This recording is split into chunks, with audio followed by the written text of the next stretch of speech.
because some of these poems are a little dark, so we're going to start a little happy, then get a little sad. And then we'll have macarons and champagne, so we'll be fine, right? That's how I manage my sorrow. All right. Self-portrait is murder mystery. A luxury liner on the high seas loses contact during a storm. A train is trapped in perilous mountains by an avalanche of snow. A cabin on an island when the power goes out. The passengers suddenly isolated, and everyone is a suspect. The kindly nanny may be an American spy, the priest who is certainly an assassin. Everyone else is a magician or a Nazi scientist. Every detail oozes with malice. The waiter who carefully pours the suspect tea in a cup with steady grace. A newspaper headline announcing bombings in an obscure European town. An anarchist dragged out to be shot by the ever-present police. There are so many coincidences and red herrings that every missing ring, every lawsuit case inherits charged importance. What you love about these stories is the shoestring lace that ties everything together. The trail of clues, like pebbles you could follow home to make order out of chaos. How we long for our lives to be as easily solved. What a surprise for the reader when the murderer turns out to be the narrator herself. The way she slipped out of the room at the right time with the gun, the way she misled everyone with her kind smile and rhinestone cane. Sorry, a little villainous. We'll call it the villainous. So the next poem, I have to tell the backstory of this poem because I wrote it in November of 2019. And I had just read in the paper about the Chinese doctor who had been in prison for talking about some of his patients who were dying of the new virus. And I thought, the way we talk about calamity is so relative. And anyway, I wrote the poem in November, sent it to Poetry Magazine, they published it in April of 2020. So, calamity. Your family is coming over for Thanksgiving. Even worse, it's snowing. Headless robots are playing soccer with your soul. UFOs have been sighted overhead. A meteor is definitely heading straight for us. It may miss, but then again. Tonight, a city is being decimated by Godzilla. Or was it a bunch of genetically engineered dinosaurs? Either way, I hope you're lizard friendly. Tonight, you have to give a speech, and that girl who hated you in 3rd grade is in the audience. What have I ever done to deserve this? The prophet asks, tearing his robes in the desert. And God responds, how long you got? A plague of egrets, of eglants, of egress. A black hole has just opened up and is already swallowing someone else's son. Did you see the team play last night? A travesty. Someone's always preaching about doomsday. Who are you wearing? Because tonight your life will be required of you. Grab a bag, a sword, a water bottle. Go out swinging. So the next poem is called Irradiate, and a little backstory there is I grew up in Oak Ridge, Tennessee, where my father worked in a nuclear facility, which is a secret lab. And a lot of the food, the farm equipment, the grass, the rain, the animals were all contaminated with cesium-137, as well as myself. Irradiate. As a child, I was radiant. The land grew irradiated corn and roses, tomatoes large and abundant, swallows and catfish carried the isotopes in the water or woods. The sun rose each day, while the shadows of trees concealed government laboratories where my father worked. I grew up listening to the tap click of the Geiger counter. I grew up listening to the click on the phone line. I was still an innocent, irradiated. To blast with radiation, to sterilize food, medical equipment, a person. I was waiting for a message from the sky. I knew what it meant to illuminate, the fall of light in a painting, through an old window that irradiated the field of flowers, the face of someone you loved, to bring the full beauty of something to the surface. I was irradiated by the gentle glow of the computer screen, of the microwave, by the sun growing brighter each spring, dimmer each fall. I meant I was full of radiation. I meant I was full of light. I meant I could give birth to nothing but light.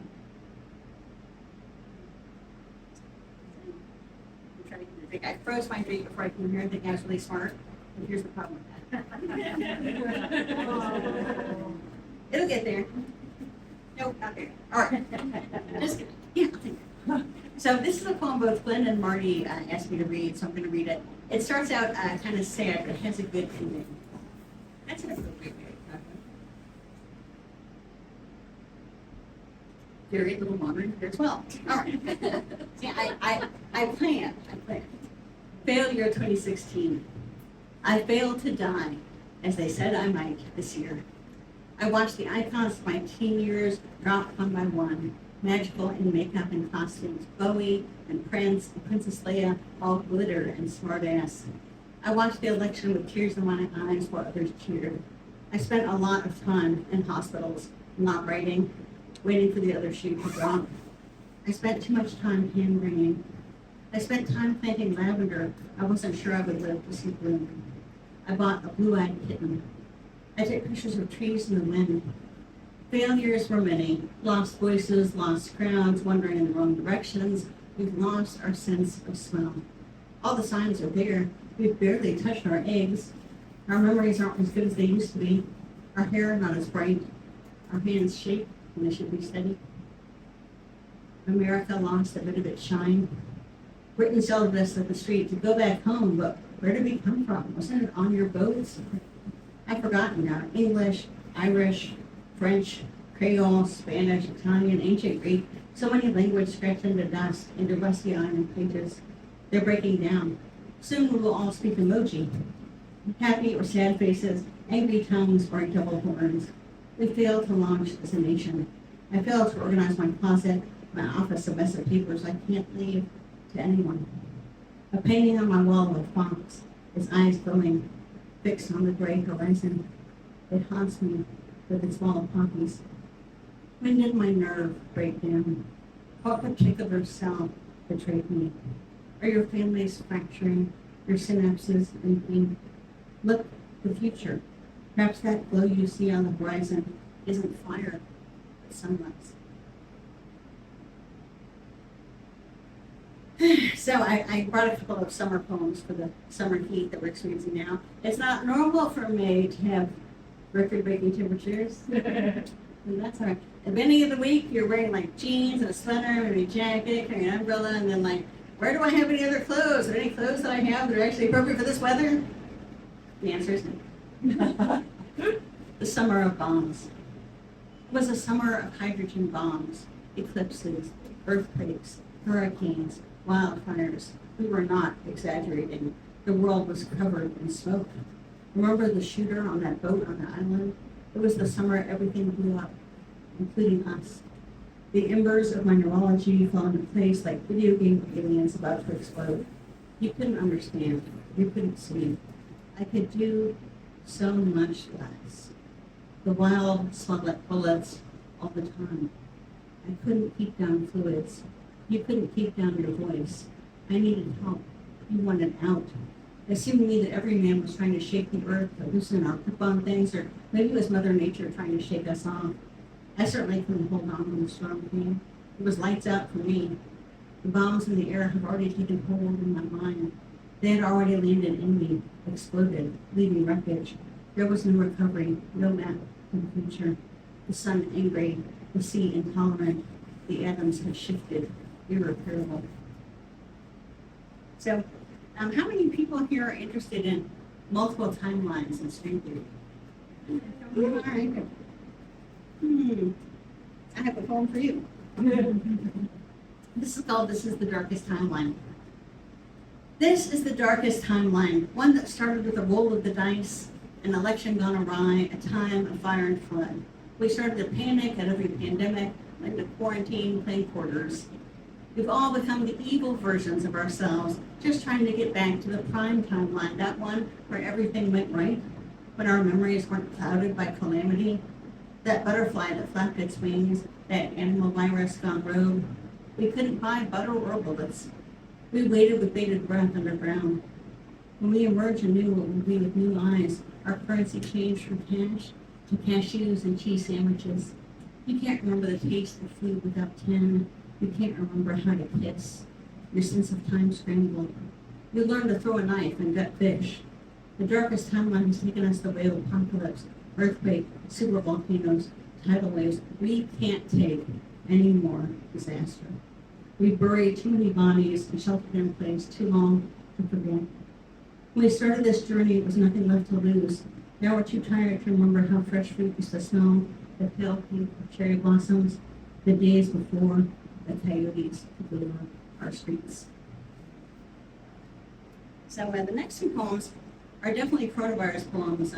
I wrote one of them on San Juan Island. I tried to take a residency in the middle of the pandemic, which is challenging because the people were striking because of the vaccine, so we couldn't get off the island, and there were no groceries. So that was cool. I was like, it's like Gilligan's Island. I'm just gonna have to eat these llamas. No, I'm kidding. I do have a lot of alpacas on the island. So one of the things that I noticed that year was how many foxes were there. So this is called, in a plague year, I found foxes. In a plague year, I found foxes all around. Shades of autumn leaves, red fur, gray, dusky black, eyes amber and unafraid, standing in grasses waiting for us. I found the fox inside me, curling up in twigs and fur, my sharpened teeth and hunger. I burrowed in to protect us from the plague, but there was nowhere to run. Like flames in the forest, it was all around, lives going up in smoke. I never left the forest. I trusted only familiar paths, familiar smells, dirt, trees, needles, berries that stained our mouths. I grew poems in the dust. I grew a tale. I left Foxford wherever I went. I don't know how I will come back, or if I will. Our burrow now littered with bones and mushrooms, a home for the spirits of the dead. I can never outrun that. It is coming for us both. Enjoy the colors of this winter sunset, the bare branches, the visits of other foxes, their cries in the night, the softness around us, the tenderness of endings. You know, I think I already wrote an eating poem, right? There's an eating poem in there. So I've got a little eating poem in here. Are you guys doing all right? I'm like, it's warm. I'm like, can you hear me in the back? A little. In the second year of the plague, I plant a big tree because I want to know what it's like to be new again, eating with green figs and honey. Oh, be just you and me, and maybe a snake for company. Already the roses are growing a thorn hedge around us.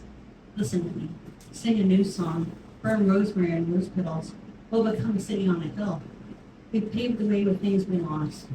Cake flour, lipstick, a discarded pile of masks, smiling up at us like ghosts. We dreamed of this day, but did not remember what it cost us. We've already forgotten the way things were before the plague. Nightclubs, sharing an appetizer with a friend, casual hugs, accidentally brushing a stranger's hand. So we'll be born again, love, standing under this tree, new and shiny as apples, free to make a new world, free of memory, ignorant of God or virus, demon or machine, empty of knowledge, ready to start over, ready to start with a plate of green figs, under the juice of the ripening moon, ready to grow roots into the earth.